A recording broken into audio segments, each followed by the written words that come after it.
Good morning, everyone, and welcome to the JBDC Virtual Biz Zone. This is our first presentation from the start of the year. So let me wish you a happy new year because, as I said, it's the first time we're meeting like this since the start of the year.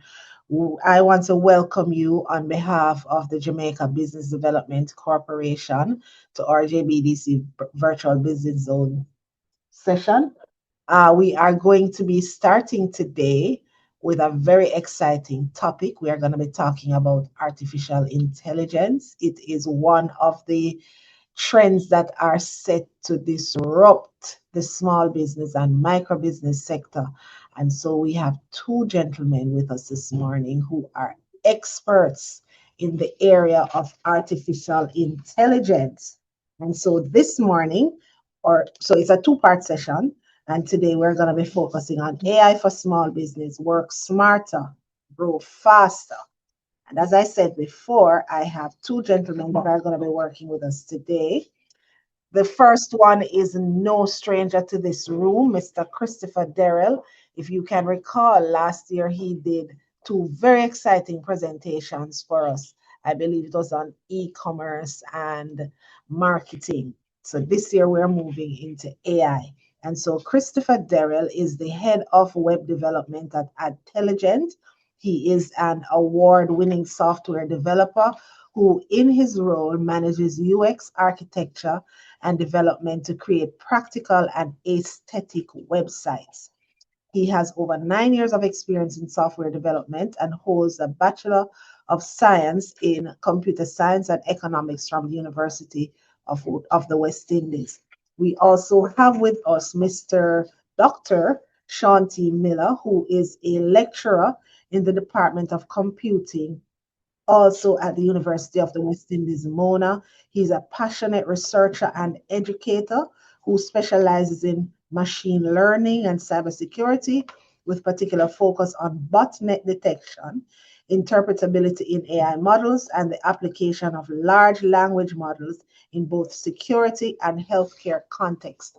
And so these gentlemen are both very well appointed, and so they will be sharing with us what they know about this very exciting topic of AI in small businesses. As a reminder, the session will be recorded and it will be available on our YouTube platform. So if you can't stay or you know somebody who wanted to join and for some reason they're unable to, by about Friday or so, the session will be available online for persons to be able to watch. So without further ado, because I'm looking forward to the session as well, I am going to hand over to Mr. Christopher Darrell, and he's going to take us through the presentation. Feel free to interact, to drop your questions in the chat and make this informative. He's going to make it informative. You make it exciting by asking the questions. All right, over to you, Chris. Thank you, Sansia, and good morning, everyone. We're very, very happy to have you this morning, and we're looking forward to making this as practical as possible. We want to make sure that you have a good grounding in what AI is. Some of you, I know you've dabbled in AI since came out, and ChatGPT is your best friend right now. And some of you still have a little hesitation about AI. And we're going to bridge the gap. We're going to focus in on how does this help you in your business and what is this AI that we're talking about. And so, as Sansia mentioned, my name is Christopher Darrell. I'm head of web development and operations here at Adtelligent. And it's a funny combo because the software development part of what we're doing, that is changing very rapidly with AI. And the operations part of what we're doing is also being greatly impacted by AI. So both of them are being impacted in different ways. And so, of course, we're going to tackle it from the technology and the business ops standpoint. Now, this is the last you're going to hear from me for a little while because I'm going to hand over to Dr. Miller. But before we start, we just want to make sure that you are coming at this with a mind to learn, to see what is possible to improve your business. I know that many of you are either the only person in your business or the only person in your business who lies down at their bed at night and is looking up at the ceiling thinking, all right, how do I improve this issue that I'm currently having? And so because of that, you may come to this call with a bit of guard up. Like, who is this person to tell me about my business? And that's fair. But what we want you to do is also be open to what you don't know, right? There are many areas that each of us can grow in, and we're going to present to you some stuff that you've never heard of. Some of you may know what neural networks are. Some of you may wonder what that has to do with AI. But we just want you to approach this with openness, and then we're going to give you an opportunity to also ask questions shortly. So that said, we are going to hand over right now to Dr. Miller, and he will present. All right. So good morning again, everyone. As was said, my name is Dr. Miller, and I'll be presenting more from a theoretical point of view, but trying to tie it back into how it applies to your business, because we truly believe that in order to really make the most of this technology, we first have to understand at least a little bit about how the technology works so that we can know exactly how to apply it. So thanks again for having me here, and we'll dive right into it. Nice. So the outline that we'll try to follow for this presentation is we'll talk about what exactly is AI itself, artificial intelligence, and then we'll talk about the subfield that you are probably familiar with, which is generative AI. And then we'll get more specific and speak about how large language models work. That's the popular one that we have been using since 2023, ChatGPT, and so on.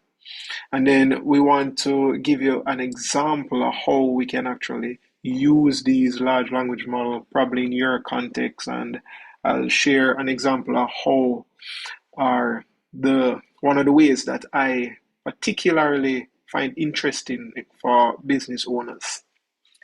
And also, we want to caution you about the use of generative AI for different tasks, because you'll hear it said by myself and also Christopher that, hey, this is not a silver bullet, it's not a fix all your problems. So we have to really be balanced in how we approach it so that we can make the best of the opportunity that we have been given here.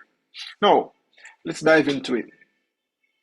So what is AI? What is artificial intelligence really? So I'm just going to try to give you a very wide overview of AI itself. And if you think about this circle that we have on the screen right here as AI itself, it contains everything that pertains to artificial intelligence. It contains the systems that we created to play chess. It contains the language translations, right? But inside of this AI space, we have systems that we call expert systems that are designed to really mimic the decision making process of human experts. And back in the day, these were one of the earlier AI systems that will really set up rules and say, if this occurs like this or if that, then we make a particular decision. So those are what we call expert system, and that's inside this general area of artificial intelligence. We also, in expert system, you might see that being applied in medical diagnosis system, financial advisory system. So that's what expert systems right there. Also, in this general field of AI, we have what we call natural language processing, right? And you might be familiar with spell checkers. So that's a type of AI where we have artificial intelligence checking the spelling of a word. We have smart assistants where you might have iPhone Siri, or you have used Alexa. I know my Siri is waking up.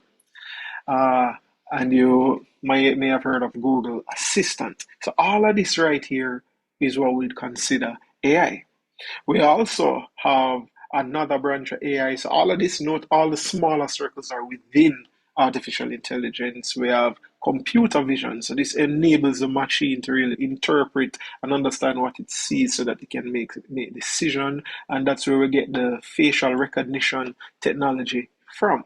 Now, as we get a bit closer to our goal, that is generative AI, we see this what we call machine learning. So we're not at generative AI just yet, but we have machine learning and kind of an overlap in computer vision and natural language processing. So there are a lot of technologies being integrated right here.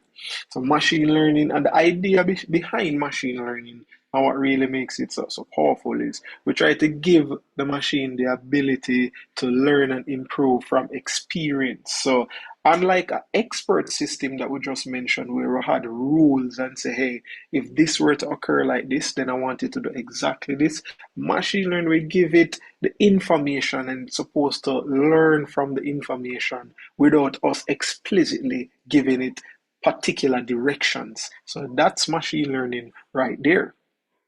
We want the machine to learn. So we give it data and then it learns from that data. And some examples where you may have interacted with machine learning technology and probably you didn't notice is, for example, when Amazon recommends a particular book or product to you, that's actually what we call a recommendation system. And when Netflix suggests another movie to you based on your previous list of movies that you have seen, that's also a form of machine learning that you might have been exposed to.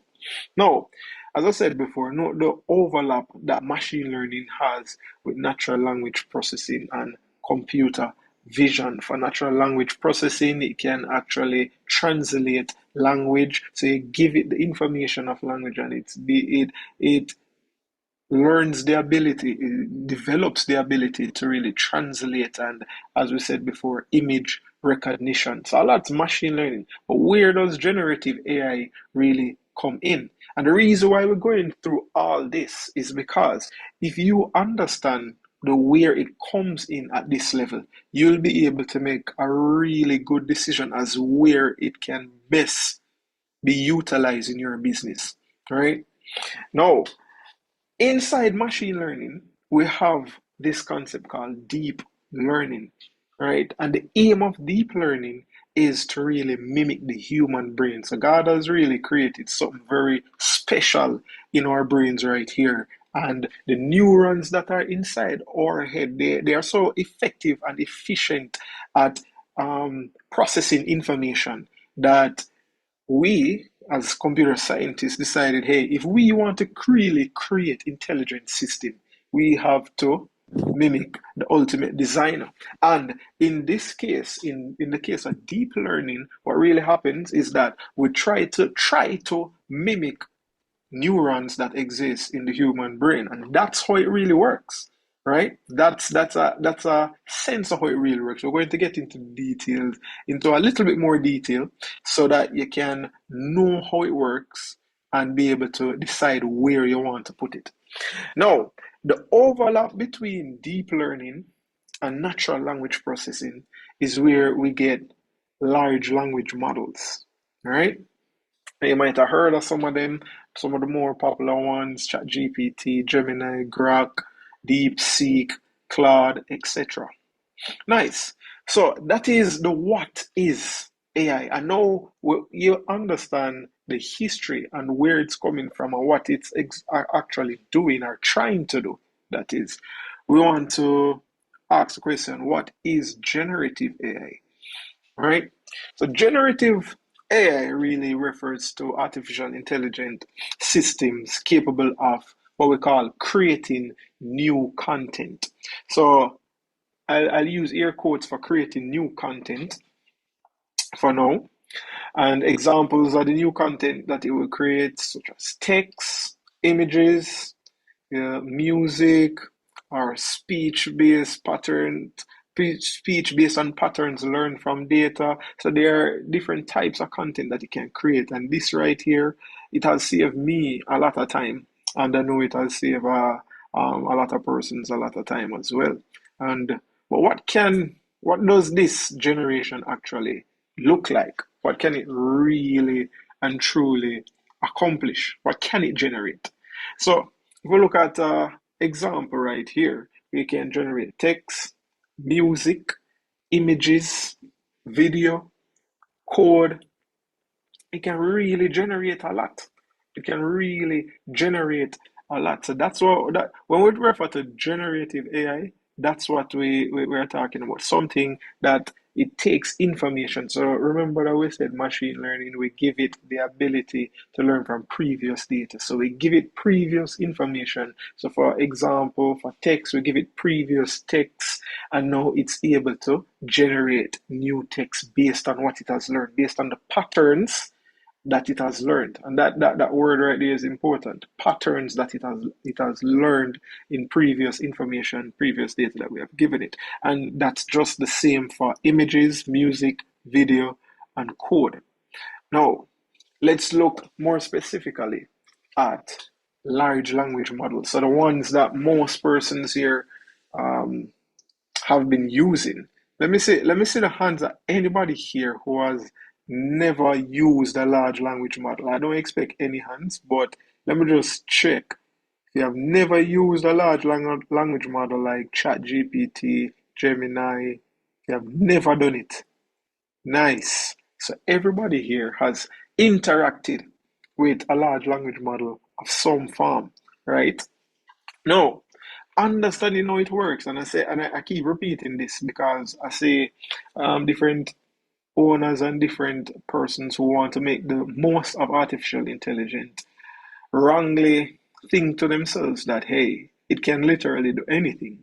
I mean, it can do a lot and it's very impressive, but understanding how it works will give you a sense of the limitation, the scope, so that you can apply it properly. Now, let's dive into it. So large language models. So how does it work? I want to give you an example. This is an actual example that it was a use case that I actually I actually asked this question at one point, right? As an example. So the question that I asked the large language model was, what was the name of the guy in the Bible who took the things that God told him not to take? So this was just a simple example, right? What was the name? I didn't remember the name of the guy, but Achan. it was definitely Achan.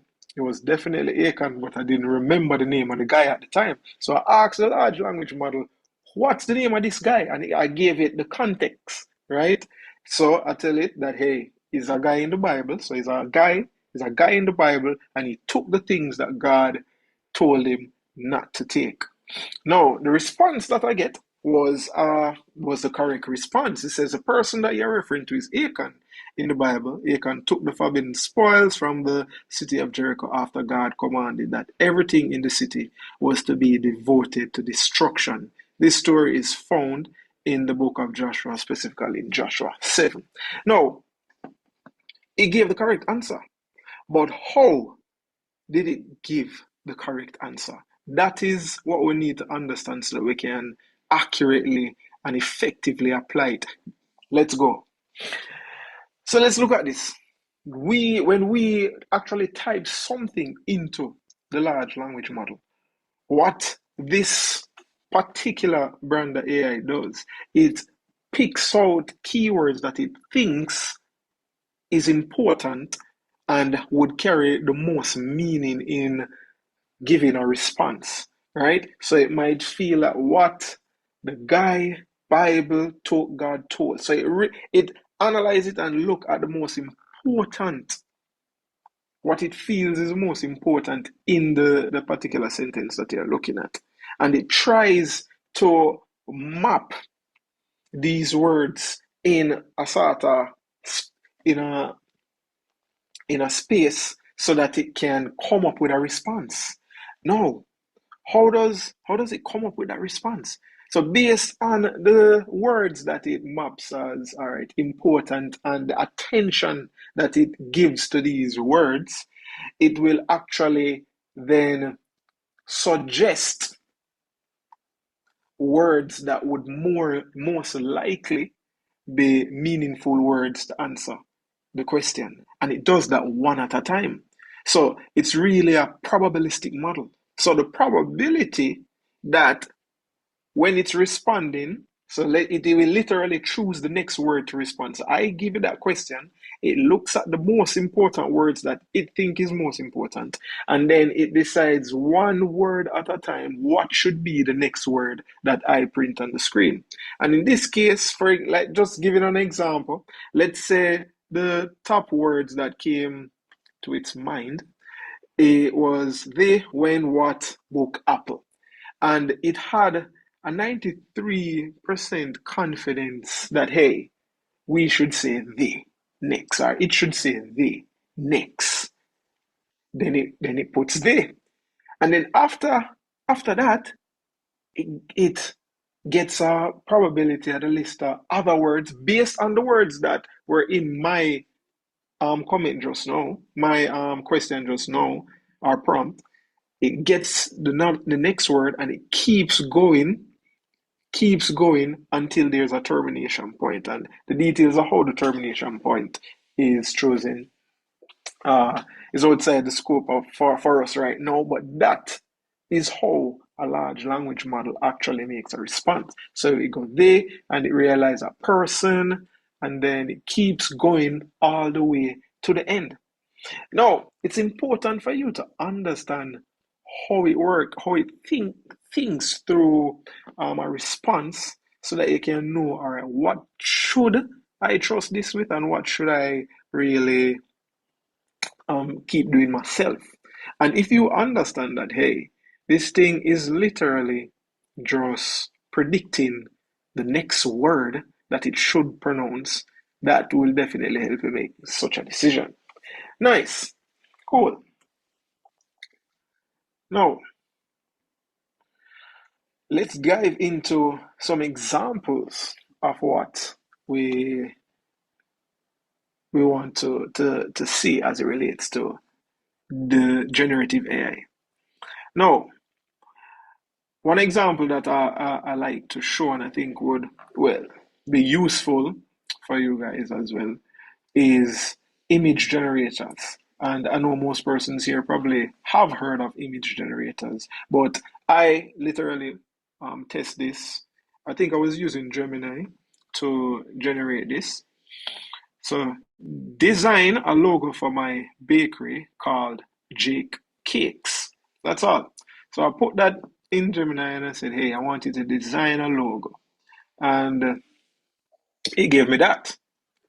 Now, I'm not a designer, and I mean, that looks fine to me, but the fact of the matter is, if you just want an image, it can give you that as well. So it literally has looked at what's happening right here, though.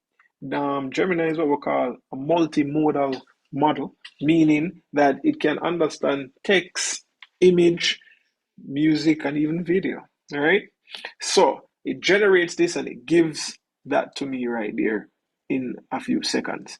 And I can even follow up in this model and say, hey, write a short promotional post about my new special coming up on Thursday called Ice Cake.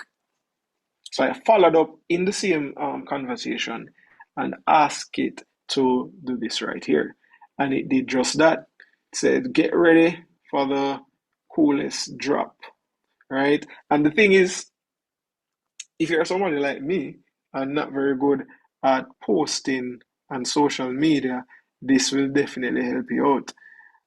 One of the things that I found interesting about this response that I got was that I said it. I actually did this yesterday, I think. Yes, I think did this yesterday, and I said write a short promotional post about my new special coming up on Thursday. So it knew that today wasn't Thursday, or the day when I write this wasn't Thursday. It knew that it was March 2026, and it knew that Thursday is actually the 19th. So it's actually put in Thursday the 19th right there without me actually telling it that. And it gave this social media post with hashtags and all. And That was nice. But then I followed up on the same post right here, same prompt right here, and I said, in the same window, write a short jingle promoting this new cake. And I'm not sure if I shared audio when I shared the screen, so let me stop sharing for a while and then share again and ensure that audio share sound is being shared. Now, so yeah, so I told it to write a jingle for me, right? And it did just that. The jingle that it wrote is here. So you guys can let me know if you heard it. You're hearing it. Kingston, get ready. The coolest street is coming hot. J-Cakes drop a new special. You have to try it. Me say a lot. Ice cake coming Thursday, March 19. That's how it at. Ice cake. Yeah, man. Crisp and refreshing, perfectly chill. Fi cool your head flat. Limited stock, so hurry come get yours before everything get grab. Ice cake. J-Cake. You won't regret it. Are the best thing you ever had. King. Sorry. Yes. I found that very interesting, to be honest, because I didn't tell it, I didn't give it any specific information right there. But based on the context, based on the conversation and what it knows, it did exactly that. I didn't tell it to make it sound reggae or Jamaican or anything at all. But it already knew that I'm in Kingston, Jamaica, and so more than likely a jingle that would promote it would need to sound something like that. Cool. So that's just a few things right there. But where I think the most useful power for artificial intelligence and generative AI, specifically large language models, is for small businesses, is in AI automation, right? Automating the processes that you probably don't like to do, or automating the processes that would be tedious. That's where I find actually a lot of businesses get the most value. So yeah, generating music, generating images, that's fine. But what if you could actually it could actually automate a particular process? One of the system that I'm working on right now is to automate a social media page. So instead of me having to keep posting on social media every single day, it generates a particular post on a particular product in a particular style, and it pushes it out there.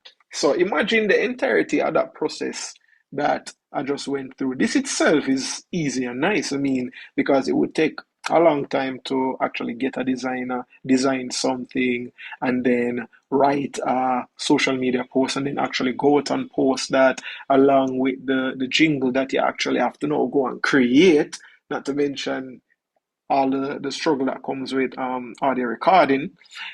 Yeah, all of that is nice, right? But you have to still sit and do it on your own, or you have to pay somebody in your company to actually do that. But automation for me is it's really where it's at, as the young people would say, right? Because you can literally automate all of that process right there. Simply connect AI and generative AI models together, and what we call triggers, so that it knows when to act and how.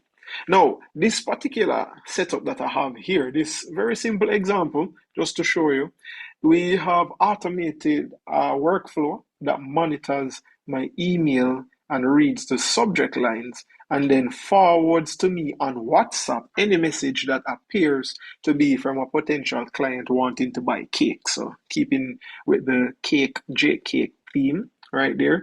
So the trigger right here would be my email. So I set up this email to my business account, and then OpenAI, ChatGPT will actually read that email and then decide if it would lead to a cake sale or not. Is it about cakes, or is it just something I can put off? And then if it is, I don't want to wait until I have to go and check my message. It sends me a WhatsApp message so that I can know what to do immediately. Or it just sends it to a spreadsheet, the other emails that are not really leads to a spreadsheet that we can think about what to do it later. And that process right there, that automation process, that ability to set up a system that can make not just predetermined decision like an expert system, but it can analyze a particular step and decide what to do without you having to tell it exactly what to do. Right? That's important right there. And that's what makes artificial intelligence different from what we call an expert system that needs you to tell it exactly what to do. Nice. So, how to use these tools? So, the power of these tools lies not in their individual abilities, but how we, as business owners, combine and mold them to our own process to achieve the desired outcome. And that's one of the things that we want to encourage you, each person here, to actually think along those lines. Think along the lines of how can this help me in my business right here? And I'll talk more about that as we get to the end, because we have something that we wanted to do at the end. But the last thing that we want to talk about is now the caution. Now, AI is very powerful, right? But it's not perfect, and it's not God. It can't deter. It can't tell you what to do. It's not an oracle for you to go and just consult and follow blindly, right? So that's why we need to understand how it works so that we can accurately and effectively apply it in our own business. We must remain in control. Now, the caution that we want to point out, things to be on guard for, and these pitfalls can affect persons who apply AI arbitrarily without understanding the limitations and potentials. So one of the things that I want to point out, large language models are prone to a phenomenon we call hallucination. Even though with these big and very powerful models, there are still hallucinations that may occur. And we'll talk about hallucinations. And next thing that I want to talk about is that large language models are vulnerable to cyber attack.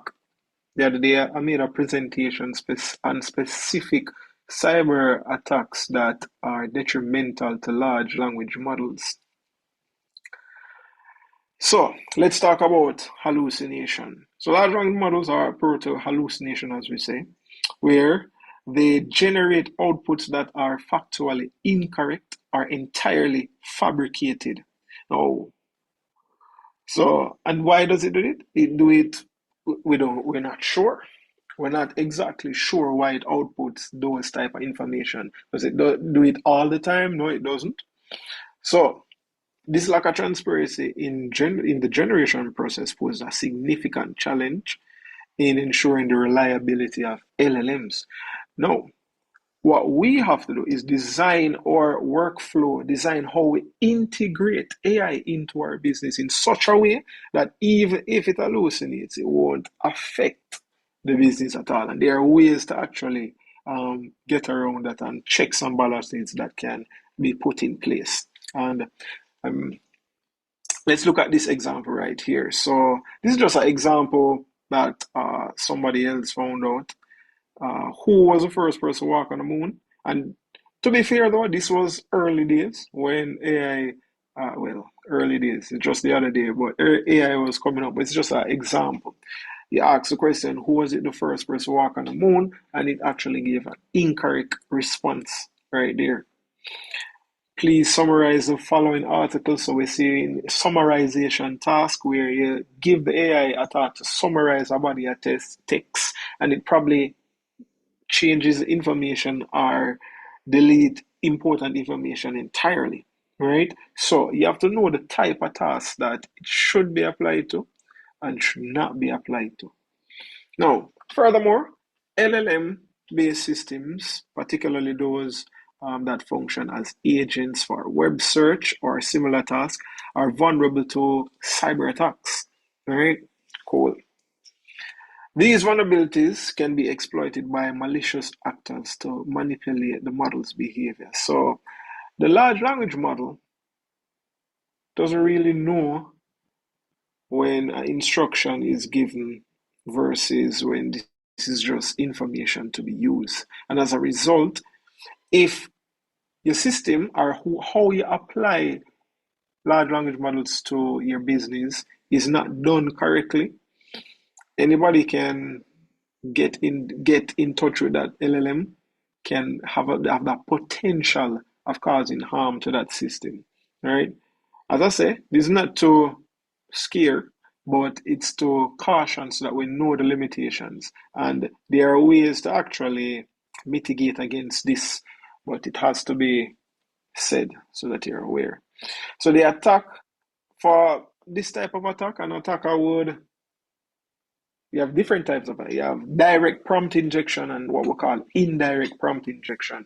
And while the details are beyond the scope of this presentation, understanding that they exist is something that I want to bring to your mind. So if you consult anybody about implementing AI systems in your business, or you yourself want to try and implement this, you will have to consider all the possibilities as it relates to the hallucination and the cyber attacks that might be possible. Nice. So we have gone through what is AI, what is generative AI, how large language models work. We have looked at interesting examples, and we have spoken about the caution when using generative AI. What do I want you to really think on as we wrap up this part of the session? One thing I want each person to think about is what aspects of your business can be automated. Don't think about how you're going to automate it. Think about, I want this to be automated. Just think about, all right, I would like this to be automated to save me some time, something you wish you didn't have to do, right? And we actually provide a Google form that will be distributed to help you guide you in this thought process. One of the things that we actually want to do, Christopher and myself, we want some of these responses and we go through them, and based on the type of automation that you would want, we'd be able to tell you, hey, this can be automated like XYZ, and we'll respond to persons who fill out this Google form based on their specific scenario. So, Hi, Dr. Sean. Can you yes. just pause and drop the link in the chat for me, please? I just dropped it. Oh, great. Okay. Thank you, Chris. Yes. All right. So yeah. Fantastic. Yeah. So we'll take some time to over the days that we after you guys finish this to really go through and try to answer the questions as honestly as possible so that we can really help to frame how automation and large language models and AI can really assist you in your business. So that's it, and thank you. And as scripture says, anyone who believes in him will never be put to shame. Blessings, everybody. Thank you very much, Dr. Sean. Listen, you see when you dropped the jingle a while ago, you notice how the chat light up? Because Actually, I've not seen the chat. listen, Okay. the chat light up literally. Bless God. And the questions started flowing in because even in my office here, we are all listening. And Okay, as creatives, we are here saying, but very soon we won't have no work. Because if AI can create jingles just like that, right? But there was a question from Michelle Jones Francis. How can you check if these things, for example, a jingle belongs to others? How can you check something like that? Because that's very important. The thing is, it's highly unlikely that it actually belongs to anybody, right? But as it relates to checking, though, I don't know if Chris would have any updates on that, because as we speak, some of the copyright laws haven't caught up to AI just yet. Right. One of the examples that I often see is authors are now in the courts trying to figure out how to get compensation, because based on how AI systems respond to certain prompt, it is clear that it is using their writing, right? So that's Oh, an important thing to consider as well. So we'd have to consult our colleagues from the School of Law to really check that right there. Indeed. Yeah. So that's a I, good I had question, by the way. yeah, I had another question, and I'm not Mm, monopolizing the time, but you have to understand that what you just did right there was really, really interesting. We bless said God. be exciting, but we never expect all of this, right? So recently there was a trend where individuals put their own pictures into the AI and get caricatures based on prompts. Ah, yeah, Yeah. I did that just the other day. Same with Gemini. You Mhm. might have heard.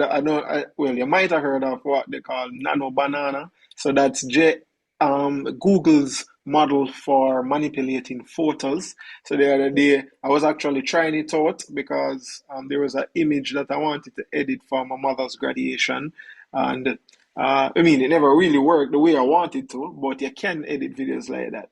Yeah, edit images like that. That is. Right, So right. yeah. So that. So All right. yeah. So All right. if So, you ladies guys and have specific questions as well, you yes, can shoot please them drop it out. in the chat Yeah. so that Dr. Sean can answer in the meantime. But I'm going to hand back over to Chris because I feel like I'm taking up the time. Jody has a question. Jody, I'm going to unmute you and you go ahead and ask the question. Go ahead, Jody. All right, great. Thank you. Morning. Excellent presentation. Let me jump straight into my question. And do you recommend one LLM over another? How do we know which is the best one? I have been using two, primarily Chat and Copilot, and I'd use one to generate and have the other critique and identify gaps and then send it back. I haven't taken on Gemini because, I already have two working and I don't want to get overwhelmed. Any thoughts that you have on that? And for me, I use a paid subscription for ChatGPT, but then Copilot is free from work. So, Okay. would love to know your thoughts. Thanks. I would actually say that's one of the best ways to use these tools to actually mix and match and see who does best. I have so many subscription to these tools, and I might use ChatGPT here. I go over here and I'm using Claude, and I go over here I'm using Google what's Google Gemini. So my suggestion would be to actually find out what LLM does or performs best on the task that you want it for here and now, right? So it's not necessarily a best LLM overall. I wouldn't look at it like that at all. One might, because I find that ChatGPT might be specific, best at a specific task, and I use it for that task. So I wouldn't suggest that you lock yourself into one, simply trying to find the golden one. Hope that makes sense. All right, great. Thank you. Chris, it's back over to you. No, that was fantastic. I hope you guys also got a chance to fill out the link that Dr. Miller was talking about. So it should be in the chat. And I see Chase is also jumping in and giving some very valuable links like LLM Arena's website, where you can actually compare the different models.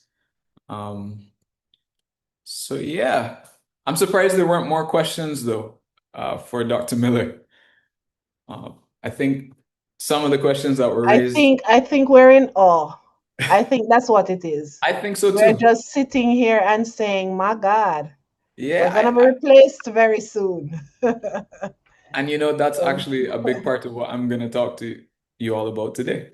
okay, all right, proceed. So, We're listening. so I know you're ready. Just want to make sure everyone had a chance to click on the link and fill out. And then we're going to jump right into the second part of this. Now, before we do that, there was a question re the music and how do you know if the music belongs to somebody? Dr. Miller answered it very accurately. And it also depends on your jurisdiction. So it will depend heavily on where you are located. One of the big things in US law right now is logos. So in the US, you cannot copyright an AI generated image as your logo. But if you heavily modify the image that is produced by AI, then you have a better chance of copywriting it, which is an interesting take. But we don't have that law here. The UK doesn't have that law. New Zealand does not have that law. But of course, the US is doing their best to minimize what they potentially could see as AI damage that could happen. So my point of view will definitely be in line with Dr. Miller's, but we're coming more from a business standpoint. Here at Intelligent, we have been using AI from before it was popular, but definitely using ChatGPT since 3.5 throughout the company. And we're now at 5. So what I'm going to present to you today is in line with what Dr. Miller shared. How can you speed up your business? So let me share my slides. Okay, let me know when you're seeing my screen. We're seeing it. Okay, great. All right, so we spoke about the fundamentals of LLMs and AI. Now, how do you fully incorporate what was shared into your business beyond just the task-based application, which is figuring out how to create a jingle, figuring out how to do a social media post? Well, one of the things is that the reality of your business is that you carry the weight. You are the risk taker, which means that you will also have the biggest upside when the business takes off. But it means that you also will be the one who is lying in bed thinking about how to optimize your own business. You think about the cash flow when nobody else is thinking about it. And one of the things that we are here to enable you to do today is figure out how can you speed up your business without necessarily having to hire 50 more people. How can you use the tools that now exist to actually improve your business? One of the things that we want to make sure as well is that we know that there are many people on the call who have years of experience in their business, right? So you may have been doing this for 31 years. You may have been doing this for 33 years. And that's how you introduce yourself to persons. Boy, I've been doing this since the 90s. And that is powerful in terms of experience. But we want to warn that that should not be a reason for complacency. You can't be thinking that you have 3 decades of experience, therefore your business can't be moved. You're the best contractor that people know when it comes to building. So you don't need to change anything because you're not going to get affected. That's not true, right? AI is coming for everybody. But it also just shows that you're not thinking about how to adapt with your business. And we want you to be open to that adaptation. Right? There's a quote here: the illiterate of the 21st century will not be those who cannot read and write, but those who cannot learn, unlearn, and relearn. And we want to make sure that that is not anybody on this call. So we already compete in so many areas, right? Track and field, music, academics, even academics, right? We even export our brightest talent when we have like the Rhodes Scholarship. But when it comes to business operations, Jamaica right now is not known as a place where we excel globally, right? There's nobody who is saying, I need to go start my business in Jamaica, in Kingston, and I live in New Zealand just to learn how they do business because something over there is working. That doesn't happen. But one of the big things about this AI revolution is that barriers to entry that many businesses would have had are coming right down. Suddenly, you don't need to hire the top top graphic designer who lives in New York because AI is able to do graphics for you. The top accountant, somebody mentioned accounting in the chat, right? Even AI can do that. It can do your taxes for you and it can do it accurately, right? That might be a little scary to hear, but it can do it now. And so one of the things we want to do is make sure that we use what we're very good at here and channel that into our businesses. And that is understanding the workflow. So I'm going to ask you guys for the 3 categories I have on the screen For track and field, what is the pathway? Just give me 4 steps that anybody who wants to become a world-class track and field athlete would do from primary school. So, question is, if you're in primary school and you want to become the next Usain Bolt, what are 4 steps that you would need to do?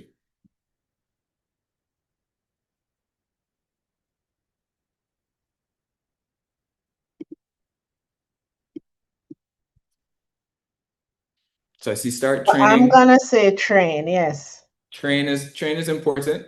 I'm going to borrow Jody's response because that is more in line with what I meant, like specific steps. So she says you start with PE, then you do primary champs, then you do a sports club, right? You could go GC Foster, for example. You have ISA champs, and then you go to Commonwealth or you go to the Carifta Games, and then you continue on that trajectory. I want to do the same for music. If you want to become a world-class musician like Bob Marley, give me an example. What are 4 checkpoints along the way to world-class musician?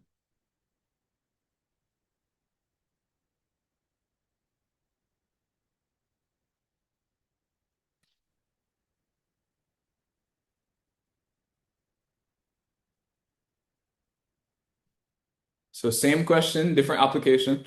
What are 4 steps along the way from you like to sing and you're 8 years old to you're singing on the world stage, right? You're recognized all over the world. I see get voice training, right? For sure, that could be one. So it could be something like learning the scales. Then you join the music club. And then you enter JCDC, right? You enter JCDC, you sing on your church choir. After you enter JCDC and you do your festival song competition, there we go. You volunteer, you do Tessan's summer program, you go to Edna Manley, and you have industry mentors. And then after that, you go on the world stage, you do the voice. And then for academics, it's pretty straightforward, right?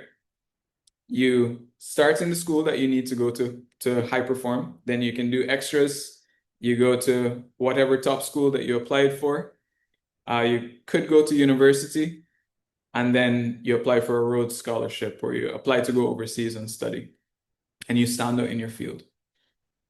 More or less, we have a framework for those 3, but we do not have a framework for global level business operations here in Jamaica. We don't have a clear 5 steps to say, as a business person, for my business to become on the size of 1 billion US per year in revenue, these are the 5 stages and these are the 5 organizations I need to be a part of. And so a lot of what we're missing is a clear process flow.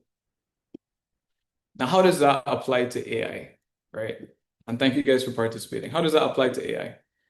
We want to move beyond just thinking about AI that can do graphic design or AI that can generate videos, and we need to understand the jobs to be done. Now, jobs to be done is a framework that was popularized by a guy named Ulrich, Tony Ulrich, but I read about it in a book by a guy named Ulrich, unrelated, and he was talking about pricing. And he was emphasizing that if you're going to talk about jobs to be done, you have a much better way of pricing your goods and services so that persons will purchase it. So instead of just saying, we want to get somebody to design graphics, the job to be done is to increase the exposure, increase followers. So instead of focusing on the activity, you're focusing on the outcome. And so that is what we want to do right now. We want to start thinking about not just the activity, but the outcome. And then how AI can help you get to the outcome faster. For example, instead of just thinking about finding an AI that can make a jingle, right? The jingle is cool. We need the jingle. But what is the outcome we're trying to do? Are we trying to increase followers? Are we trying to get more persons to enter a competition, to sign up for your service, your jingle making service? What is the outcome that this is tied to? And then what are the different jobs that are behind that process? So how we do this at Adtelligent is we break down everything by its process. Now, I mentioned that my role is kind of a double role. So I lead the web development department, which also includes some software development, but I also lead operations. And it might seem kind of funny at first, but the two have a great overlap, which is that they both have processes. So I'm going to share with you the workflow for how we build a website, right? So let me make sure you can still see the screen. Sansia, can you see this tab? Yes, loud and clear. Okay, great. So this is an example of our workflow, right? This would have been a couple years back, how we would have built a website. And you can see there are many steps in the process, many steps. And so what we did is we mapped it out as this crudely drawn diagram here. And we said, boy, whoop, the Zoom is not working with me. Let's see if I can get this focused. Right. So we said, once we get somebody who wants a website, we start to collect information. We do user research. We do what's called a user profile, a decision path, right? All of this is in the information gathering stage so that we can build a proper website. We do a lot of research. We draft a content map. The menu layout comes after that. We start to write the copy for the website, the actual words on the website. Then we move to wireframes, mockups, and then we start to build at this point. Then we come down here to client review. The client starts to review it. We get the client's feedback on the website. The client approves it or they don't. And then it goes through the process if they don't. But if they do approve, then we go through something that we call Craigslist, which is our internal testing. Connect the domain and then launch, right? So this is the mapping out of our process, one process of building websites. And you can see it has many, many steps. But the job to be done is actually to launch the website so that the business can do business online. In the very same way, what we need to make sure that we're doing for AI agents that we're looking to improve our business is that we can't send an AI to do work for us if we don't have a clear understanding of our own process, right? So if you can map it, then you can improve it. But if you don't know your own business's process, then it will be impossible for AI to optimize your business to the level that you need it to. If you can't explain to somebody in one workflow how your business operates, then you're going to be very hard pressed to explain to AI how it can improve your business. So if I come to you and you are a seamstress, and I say, boy, after I drop off my jeans, what do you do with it? What's next? And you say, boy, well, it depends, Sometimes I put the jeans over there, but well, sometimes I put it right next to me and I start it right now. But depending on the work, just come back tomorrow and you'll find out. That's going to be very hard for you to then take that and say, AI, how can you help me with my business process? Clarity is the first thing. If you can map it, then you can improve it. Every business has a workflow, and we want you to make sure that you understand how your business makes money so that you can then add AI to it. That goes back to what Dr. Miller said. AI is not the Lord. AI is not God. You cannot use AI to tell you where to go. You need to know where you are going, and then you can ask AI, how can I get there faster? Right? So that is the balance. You cannot tell AI, boy, I want to make money, or what should I do with my life, or what should I do with my business? You have to start with an endpoint in mind, an X on the map, and say, all right, what is the fastest way we can get there? So AI is not God. If you miss anything, keep in mind that AI cannot just fix your business like that. It's not magic. It's called machine learning, not machine knowing, right? One of the things that I've seen persons use AI to do is they will say, I want to make $1 million, and then just do it. Give me a business plan, right? That is a recipe for disaster because you literally don't know where you are going. And so you won't make the $1 million, but then you won't be able to even correct it because you didn't have a plan in the first place. You can't say, I didn't want to go this way or that way, because you didn't start with an endpoint in mind. So AI is an engine, and you still have to steer the car. Now, for the purpose of this call, because as you know, there's a second talk about this where we're going to go in more detail next week, God willing. I want you to also think about AI as your ultimate back office assistant, right? There are many tasks that you currently do that you should be leveraging AI to speed up. One of them is lead handling. So a lead is anyone who has reached out to your business, someone that you have in your CRM as a potential person to follow up with. And you should be using AI now to classify the leads, to say whether it's a good lead or not a good lead, based on their intent, the information they've given you, and their propensity to actually spend money with you. And you should also be using AI to do lead nurturing. Lead nurturing is when you're following up with the lead to say, hey, haven't heard from you in 3 days. Is everything cool? Or did you see the proposal? AI is very good at back office assistant work. It can also give you internal support, which is with drafting proposals, but also with checking through your emails. Now, you may or may not have heard the horror stories of bad AI, and even I have my own horror story, which I'll share. But don't be afraid to let AI give you clarity on your emails, especially if you get a lot of emails. It can comb through the emails and tell you which ones to focus on, and it can even draft responses to you. But Sansia, just to be clear, I responded to you to your email manually, just to be clear. That was me. But you And should I use wrote AI. you as well. I was the one that wrote you as well. So you Okay, don't have great. to worry. It's not AI. I did. Good, good. But I can't promise it will always be me.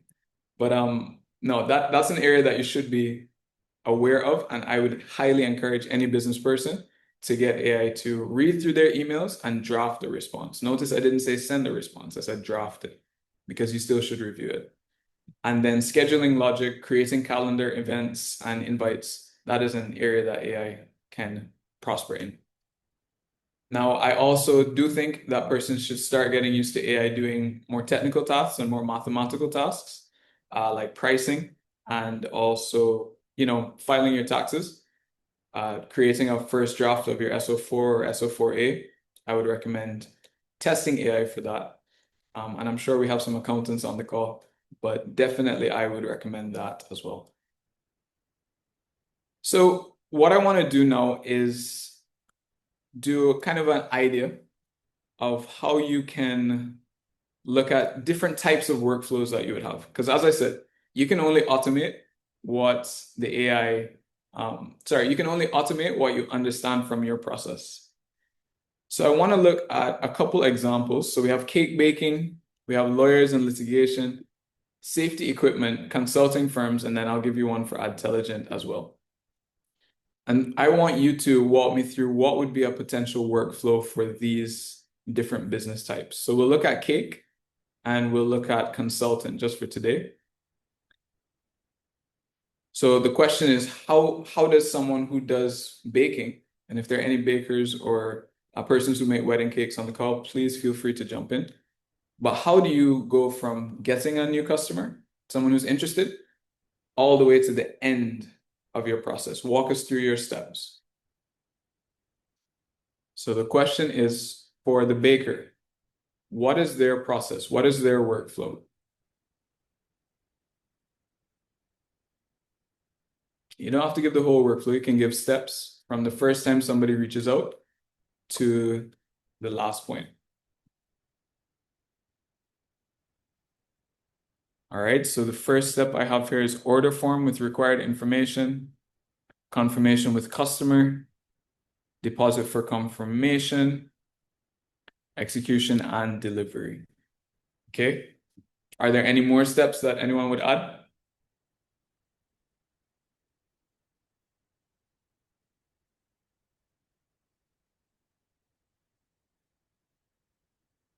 Consultation, true. I would add that in there for sure.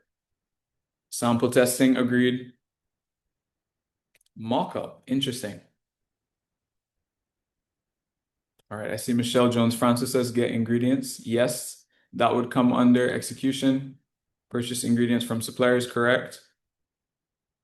Prepare workspace, yes. All of these are correct.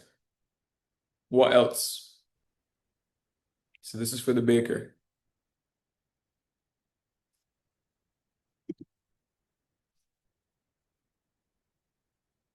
Receive payment. Who said that? Very important. Receive payment.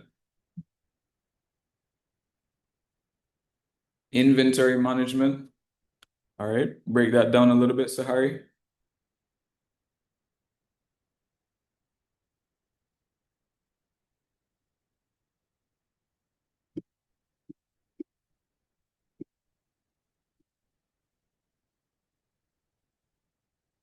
When dealing with multiple orders and customers, I like that. So you're thinking not just about one individual order, but the overall, how do you triage? How do you say, boy, I got an order for a $10,000 cake and a $100,000 cake. How do I prioritize? And then determine the unit price. Hopefully, Rohan, they would have done the unit price before. Definitely delivering of the good is important, but they should have a pricing of the good from before, unless they do it on a per cake basis. But you guys get the idea. So an example workflow that kind of incorporates what you mentioned here is the baker might start with the new inquiry. They might have a consultation, as somebody mentioned. They'll send the quotation. They'll do the deposit, take the deposit. They'll do the production of the cake. They'll do their own quality check and probably have the customer come and take a sample of the cake to make sure they like it. Then the delivery, as someone just said, Florence just said this, the balance payment, everything that's owed, and then get a review from the customer. That would be the entire flow. That is how they map out their business as one workflow. Now you see that when you put that clearly, you can now say to yourself, all right, based on that, how can AI actually help? And so we have some examples here. The AI chatbot can take the name, design preference, and start to do the lead generation and saying, boy, this is a good lead versus not. It goes through the steps. The AI can generate a quote, send it via WhatsApp, send it via email. If you have payments set up on your site, you can send a payment link automatically for them to pay. AI will schedule baking timeline, alerts if the ingredients are low for the baker and the company. So that goes to the inventory management. Checklist automatically sent to the baker saying, now that the cake is done, is it symmetrical? Does it have, the bride and the groom on top if it's a wedding cake? So you have an automatic checklist that you can follow to make sure that it's in line with your process, which is good for quality control. It sends delivery confirmation once you've dropped off the cake, auto invoice on delivery, and it sends a review request one day after automatically. Now, if you did not have your process clearly mapped out, you'll see how impossible it would be to say, AI, fix my business, fix my baking business. As I said, it's not machine knowing, it's machine learning. And so what you will need to do is map out your process, every one of you, and then pass that into AI and say, boy, the hardest part of this for me is sending the quote or accepting the payments. How can I do this? So we're going to do one more. As I mentioned, we're going to do one for the consulting. So what would be the process for a consultant, right? So you're a consulting company or a consulting individual. You go into businesses. So this is a service now, not a good. How would you approach this process? All right, so for consultants, okay, see the best said, outline services you have and which clients you're trying to reach. That would come before this. That would be more in your marketing strategy and your business plan. This is what is your process of delivering once somebody has reached out to you. So Sheridan says, discuss the customer problem, conduct research with them, design a solution, get buy-in, implement solution, get payment. Okay. What about a deposit? Would you take the payments only after you implement the solution?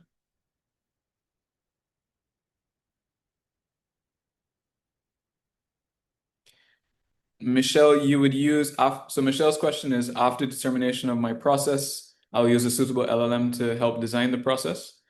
No, you can use the LLM to help you go deeper in the steps of the process, because every one of these process steps is going to have sub-steps, right? Subtasks that need to be done.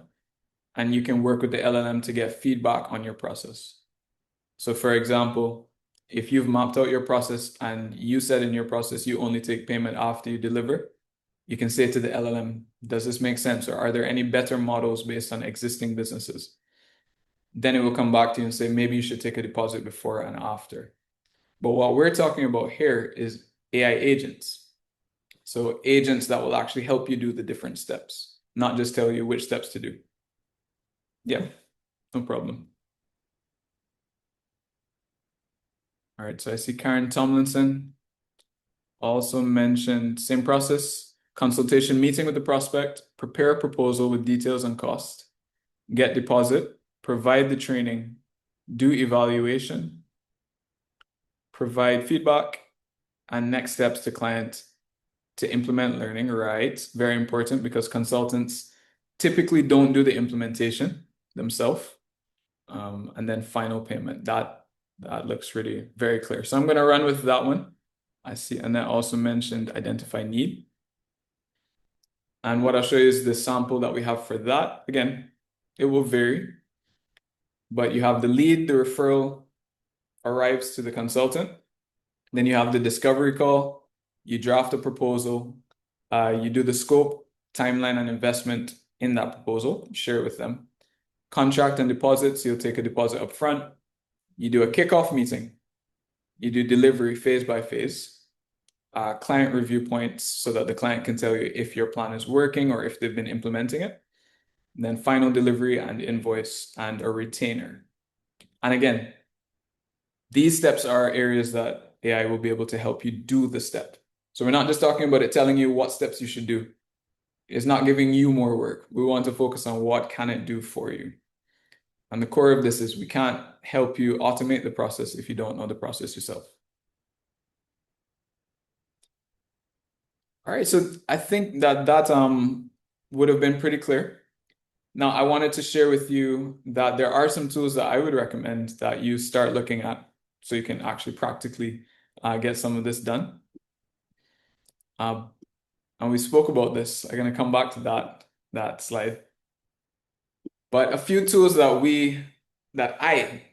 Chris Durrell, I love are Notebook LM.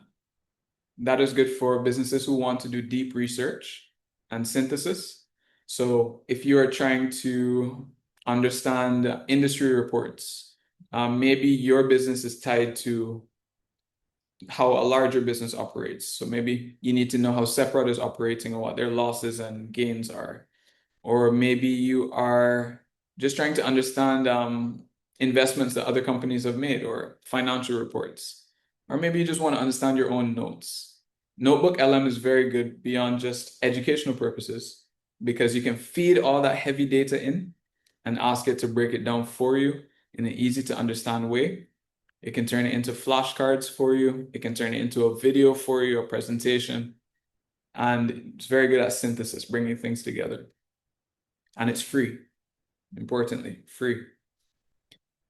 Then N8N is a popular workflow and process automation tool. You can start for free on N8N as well.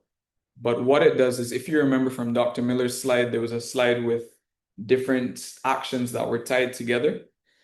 N8N is very good at saying, how do I make everything we just discussed, the process automation, happen? So when I get an email, how do I make that tied to my CRM or my WhatsApp and send me a message? And then how can I respond to the email and start drafting the proposal? N8N is a good tool for that. And then Granola, highly recommend Granola because it's very good at meeting recording and notes, right? It works on your desktop and it works not just for Zoom meetings and Google Meet, but also for just in-person meetings. So it will record and transcribe the conversation and then create AI notes for you. And I think that it is a very popular tool in the US. I definitely recommend you try out Granola as well. I think Granola still has a free plan. up to the last 30 days of notes, but it's very good. It has a very cool feature where you can actually ask it questions about the notes. So let's say you wanted to know a recap of everything we spoke about today, or what was it that I said about AI agents. Granola is good at that. And it's an anecdote, but last year we were doing marketing for a client who has over 600,000 followers, one of the most recognized persons in Jamaica. And we were sitting with her, and she mentioned to us that, well, I actually suggested to her that she use ChatGPT, and we just sat in the meeting and we did it. And she mentioned that this was the first time she was using ChatGPT. All right, and this is 2025. So you're not late, right? These tools that I'm sharing with you, you might feel like you're kind of late. In the grand scheme of things in Jamaica, you're not late. Maybe if you're in the US, you would be late or your business would already be closed down. But currently, you're not late. You're probably ahead. In fact, the fact that you're on this call means that you're ahead of many businesses that you're competing against. So, as Dr. Miller had said earlier, definitely try out these different tools. I shared ones that are free or have free trials so that you can actually get started with them. So, Michelle, to your question, and I see there's an answer, but very briefly, an AI agent is the best way to describe it is it has the ability to do multiple actions. So rather than just ChatGPT where you'll tell it to do a task and it will give you back the result of that task through an LLM, agents are very good at stringing together the different parts of a process and doing multiple actions based on the context you've given them. So an agent, for example, could say, I'm going through all of your financial records in your Google Drive. I'm labeling them from 2024 or 2025. I'm going to create a new spreadsheet. I'm going to send an email to your accountant. The agent is the one that will do those multiple steps back to back. All right, so that is an AI agent versus one of the LLM tools like just ChatGPT, simply. And as Dr. Miller said, I hope that as Dana said, it works for you. And I hope that you filled out the form because he's offered to actually help with a free consultation to do these process mappings for you, right? So we're working through what is your process so that you'll know what parts of the process you need to automate and can automate. And then we'll suggest tools that you can use as well. All right, so we're almost at the end. I think the important thing I want to also mention is that there's still some things that AI and LLMs and even AI agents can do. So at the end of the day, you need to read and analyze, right? As great as it can be, nobody knows your business like you yet, but you need to actually look at the content of what it produces because it can hallucinate and it can misspell. So you still need to read and analyze. You still need human judgment, right? In certain things, it might be factually correct, but it might not be representative of you or your business, right? So you still need human judgment. You still need to deliver value. So at the end of the day, we're talking about outcomes. If your value is not driven, meaning if you don't have a valuable business, then it's going to be very hard for AI to fix that process when there's no value at the end of the process anyway. So you have to fix that for yourself. And then importantly, you still need to take payments, right? That is a driving force of your business. And on that note, I definitely want to share that one of the things we've been working on at Intelligent is our payment integration because we have clients who need to take payments, but they have not had any opportunity to do so because of how hard it is to actually take payments here in Jamaica. So I'm going to share with you very briefly and then wrap back around for the end of the presentation.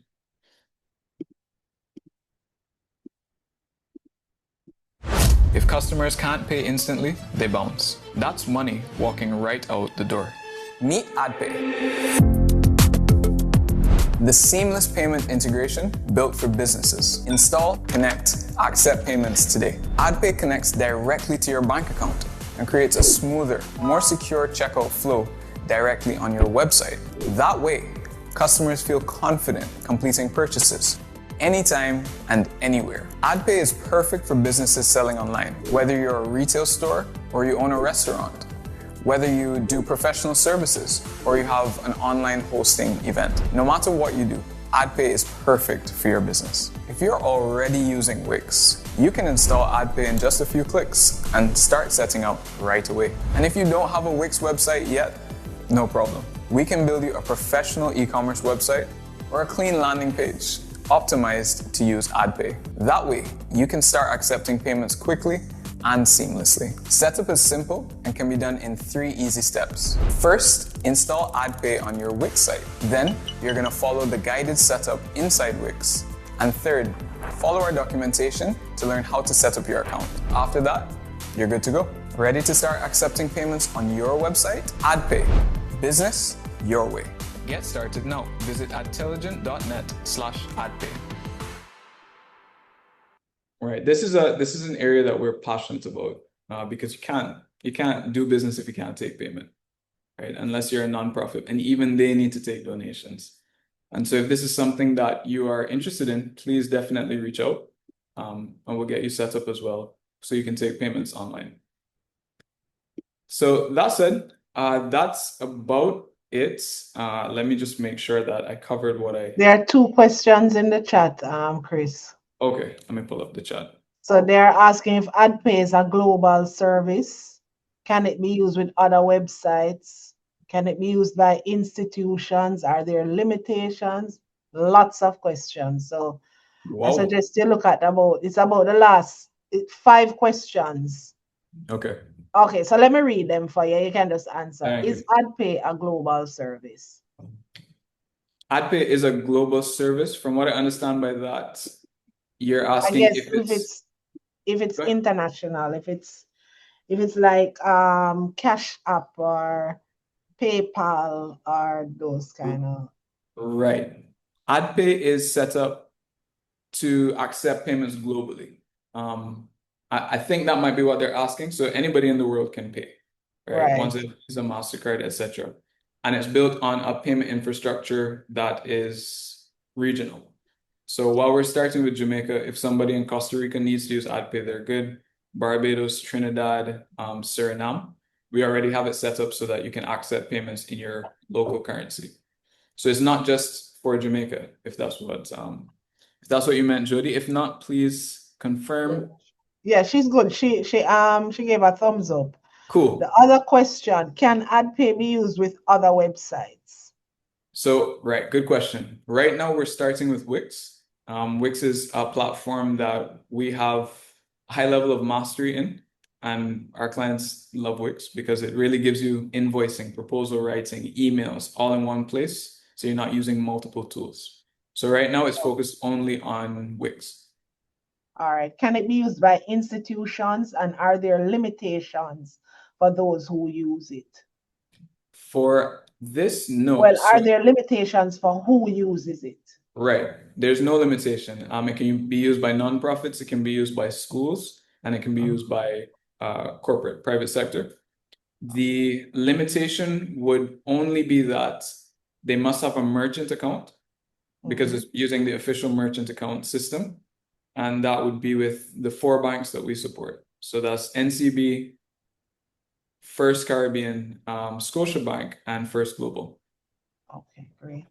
Does AdPay work on a Shopify platform? No, AdPay does not work on Shopify. So what we've done to make sure that if you already have a beautiful existing website, and that you need or you're interested in AdPay, is that we would design landing pages for you.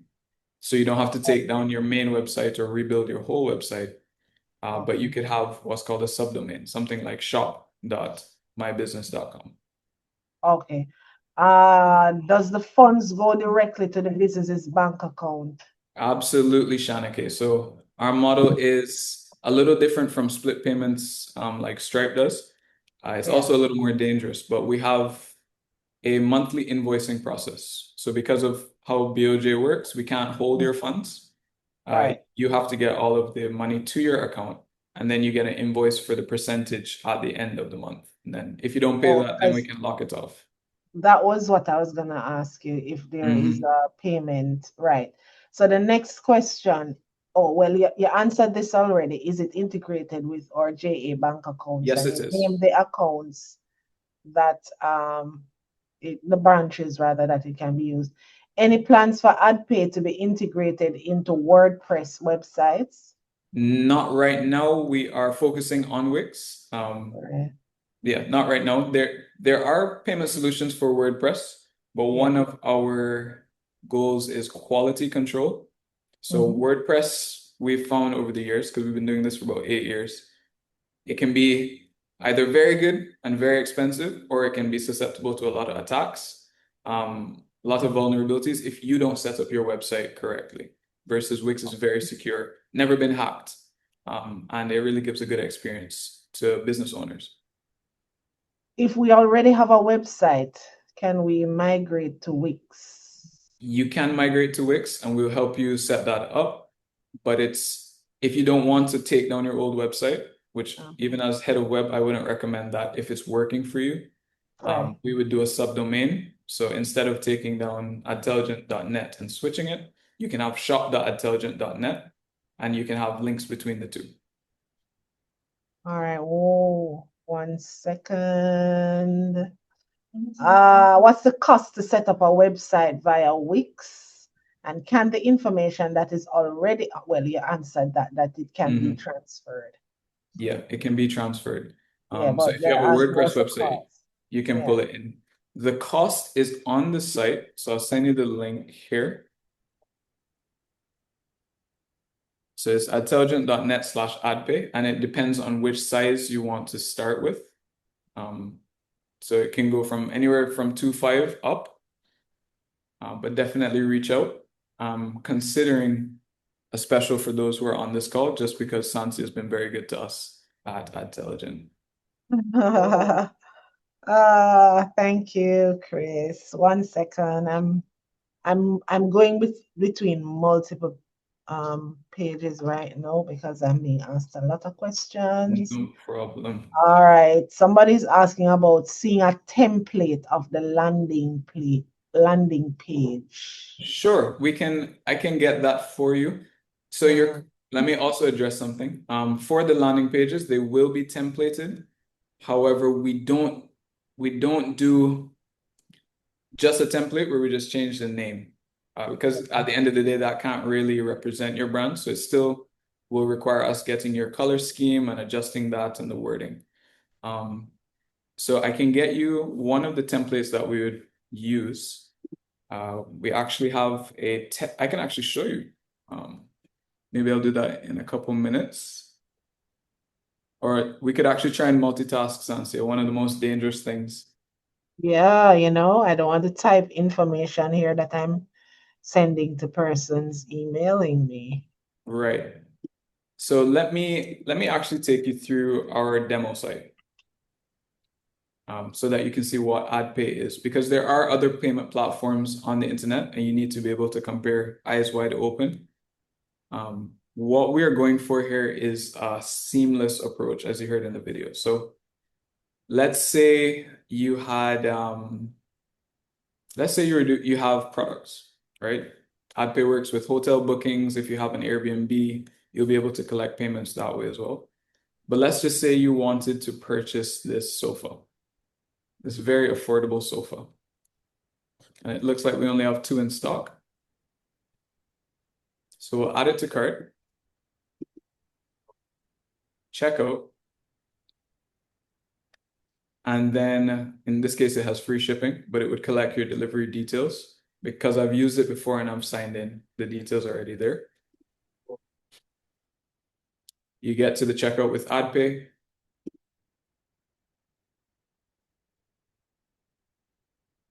And then what we're doing, which is a little different from other platforms, is we never want people to leave the website. That's actually one of the reasons we built it. We want it to be like Amazon, where you control the branding, you control the color scheme, you're still on the website. And we still are secure because we're not storing any credit card details or anything. So this is a sample card. Don't worry, guys. I'm not crazy. And it's on test. on a test account right now. So once the person puts in their credit card details and they pay, with NCB, there's some further verification that they'd have to do, like put in a 6-digit code. But that's it. Like, that's literally the whole process. And I just got my email saying somebody made an order on the website. Don't know why Jody is crying, but okay. Thank you very much. I feel it, Oh, Jody. Jody said she thought the credit card number was a gift for participating. All right. How are chargebacks treated in the event funds are released to our bank account and the chargeback occurs after this release? Yep. That would be with the underlying processor. So they would handle chargebacks after release, as well as refunds are also supported. So you can get the refunds done through the underlying processor, which is PowerTrans, right? They used to be called First Atlantic. They basically have a monopoly on the Caribbean, and they changed to PowerTrans. But they have a portal that you would log into and handle chargebacks, refunds, and payments like that. All right. So you see that information. What did you say it was again? The thing for the chargeback. What you call it again? The company is PowerTrans. PowerTrans. All right. Yes. But is there a link for something like that that you can drop in the chat so that persons can check it out for themselves. They can check it out for themselves. Yep. And that link that you shared earlier where you were going to help persons to, what was it, Google links or something like that, that you're gonna help them to fine-tune, I guess, how the prompts are done or something like that on AI. There's a link that you shared earlier, a smart link. Yes. I'm with you. I'm with you. Can Let me you send that back. reshare that for me, please? Yeah, that's very important because as I mentioned, this is also about your processes. So as Dr. Miller mentioned, and I hope he's still here, I can't see. This is the link for the form if you want help managing, like mapping out your process and then getting AI assistance on each step. And before you go on, there was a slide that I wanted to cover. Let me just make sure I have it here.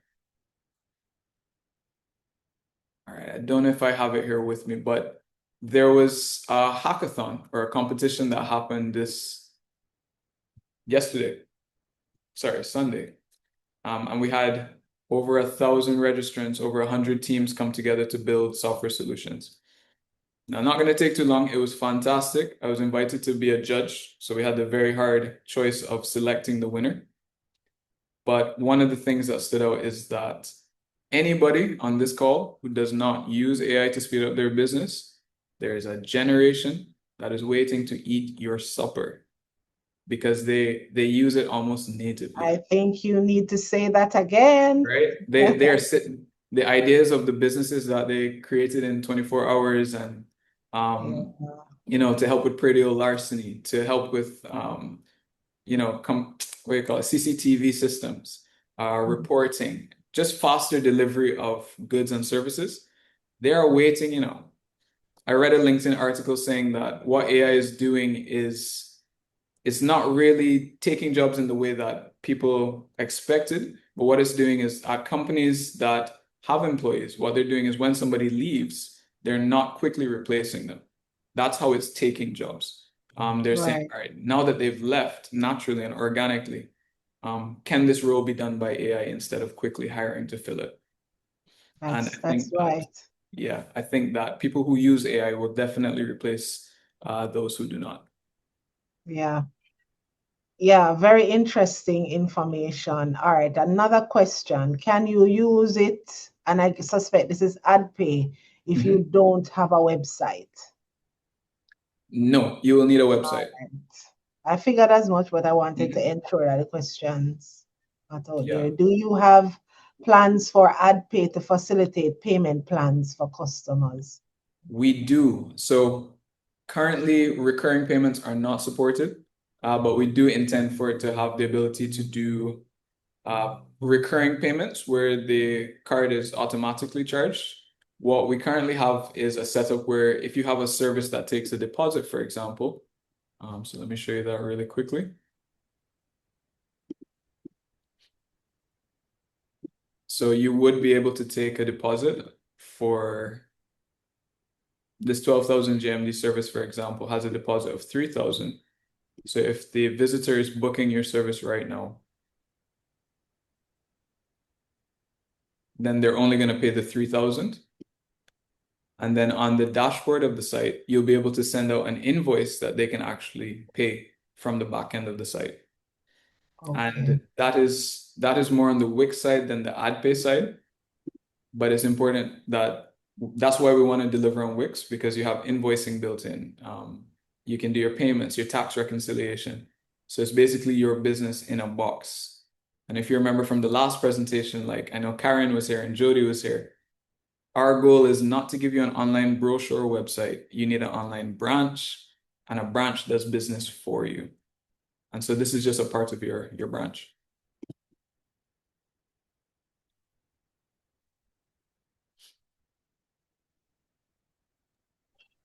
Okay. Mm-hmm.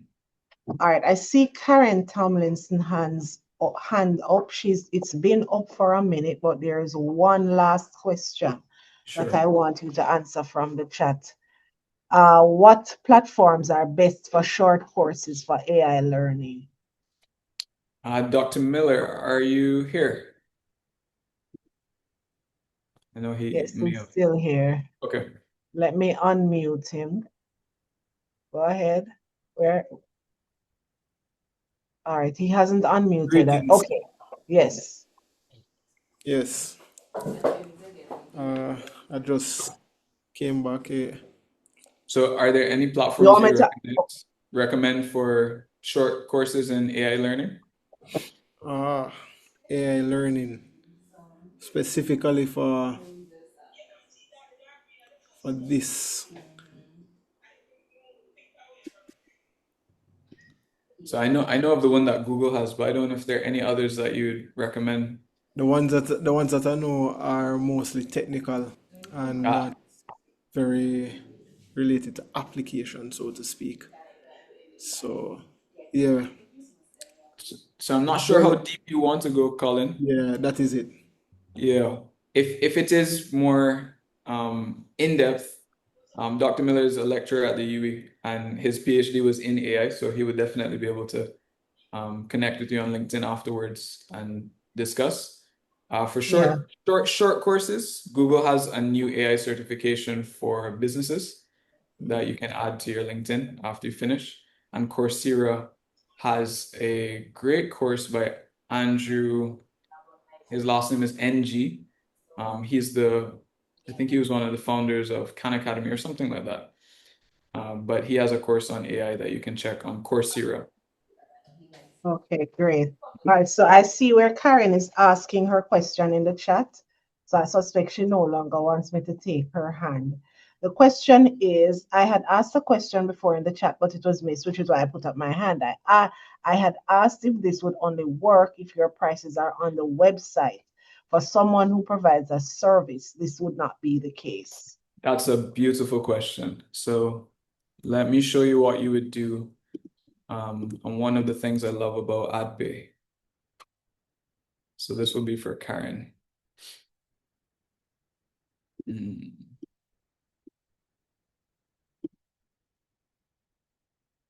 So of course, every built website will have a dashboard, right? This is where you manage, the users never see this.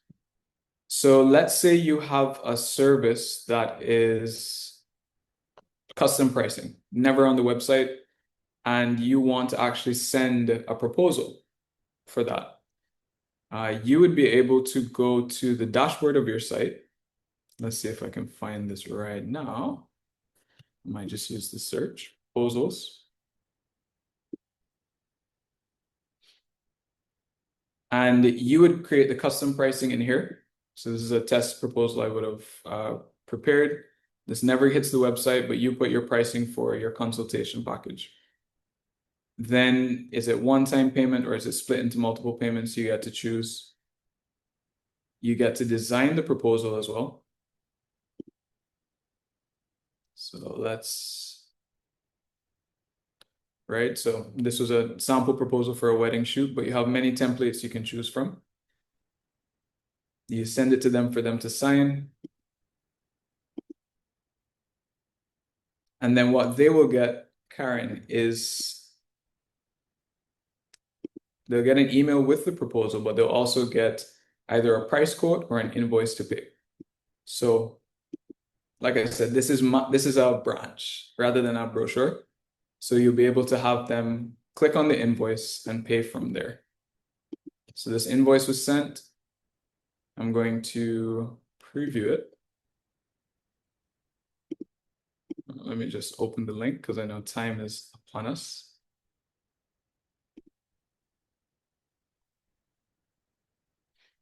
Again, still your website URL. So they're not wondering what random site are they on. They pay the invoice from here. And they use AdPay to do so as well. And it will take them back to your website.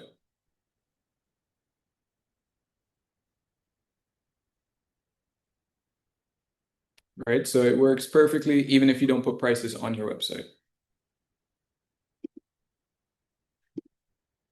All right, great. This is fantastic information.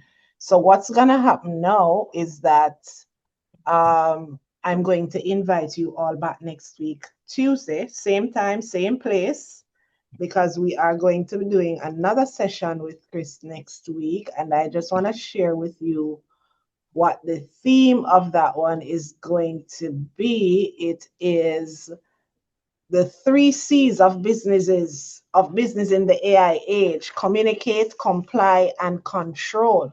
So I'm going to invite you back next week because this is a lot of information, and I want to thank both Chris and Sean for coming in. I have shared in the chat the information. You can catch the Biz Zone for persons who did not get all of it for one reason or another. We have a YouTube channel and everything is going to be on there. There is a library with all of the sessions that we have done in the past. And there is definitely going to be this session on there. We also want to ask you to like, follow, comment, share the link. And Chris, I'm going to ask you to drop your, I see you drop it in there already. So Chris's LinkedIn is in the chat. And Dr. Sean, if you can drop yours as well, we would want to definitely be able to link up with you after this session, because I know that there are still a million questions in the chat. I think I'm going to try to save the chat and share it with you. Yes, Elizabeth, if you have not registered for the next session, let me just drop the link for that right here, right now, so that you can go ahead and register for it. There you go. So you can go ahead and register for next week's session. Yeah, that's it. That's it. I tell you the truth that this session was so good that you know, when you lose your bearings, I'm just trying to absorb all the information that I would have gotten. So forgive me, I don't normally lose my words like this, but it's been really a great session. And so I'm inviting everyone back next week, same time, as I said, same platform, and we'll talk at that time. All right, thank you, everybody. Have a great and fantastic rest of the day. All right. Thank you, Sanzia.